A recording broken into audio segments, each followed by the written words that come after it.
بسم اللہ الرحمن الرحیم اللہم صلی علی حبیبہ سیدنا محمد وآل محمد واصحاب محمد وبارک وسلم۔ دوستو، آپ دیکھ رہے ہیں بیت اللہ شریف کے دروازے کے سامنے کھڑا ہوں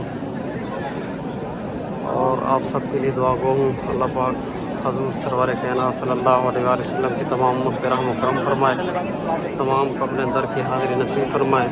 اور یہاں سے آپ کو ایک تحفہ بتا دوں، جو لوگ پریشان ہیں، جن کو رات کو نیند نہیں آتی، ان کے لیے ایک وظیفہ ہے۔ یہ آپ دیکھ سکتے ہیں کہ بیت اللہ شریف کے دروازے کے اوپر جو ہے ایک کلمات لکھے ہوئے ہیں، لا الہ الا اللہ حق المبین، محمد رسول اللہ صادق الوعد الامین۔ دوبارہ پڑھ لیں، لا الہ الا اللہ حق المبین، محمد رسول اللہ صادق الوعد الامین۔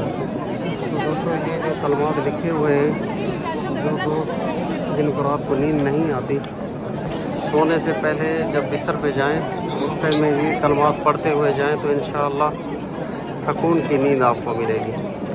اللہ پاک آپ کی زندگی میں برکت فرمائے، تمام پریشانیوں کو دور فرمائے۔ اللہم صلی علی حبیبہ سیدنا محمد اور محمد اصحاب محمد وبارک۔